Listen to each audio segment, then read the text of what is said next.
తనకి సరిపోలేదు కాబట్టే నలుగురికి హెల్ప్ చేయాలని చెప్పేసి ఇంకొక అమ్మాయికి లైఫ్ ఇచ్చింది. ఇప్పుడు తను ఎలా ఉన్నారు మేడం? బాగున్నారా? బెటర్. ఈరోజు మీ అమ్మాయి లైఫ్ ఇవ్వబట్టే ఈరోజు ఆ అమ్మాయి ఒక స్థాయిలో ఉంది. నిజంగా ప్రియాంక గారికి ఎంత చెప్పినా అసలు తను ఇప్పుడు నాకు అనిపిస్తుంది మన మధ్యలోనే ఉంది, మనతోనే ఉంది. మేము సో మాలోనే ఉంది, మాతోనే ఉంది అనే దాంతోనే అడుగులు వేస్తాం. లేదన్న ఫీల్ తెచ్చుకున్నప్పుడు దుఃఖం అనిపిస్తుంది.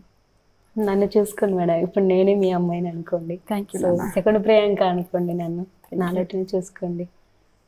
సో నిజంగా చాలా హ్యాపీగా ఉంది మేడం. ఇది ఎందుకంటే పెట్టిన తర్వాత ఈ ఆలోచనతోనే నేనైతే లేచాను.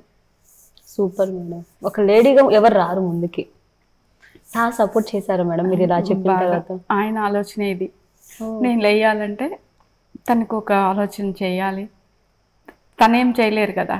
అంటే మీరు కొంచెం డిప్రెషన్లోకి అలా వెళ్ళిపోతే అలా పోకుండా నేను బాగుండాలనేసి ఆయన ఆలోచన చేసుకుంటారు. అసలు ఎలా మేడం ఇలాంటి ఆలోచన?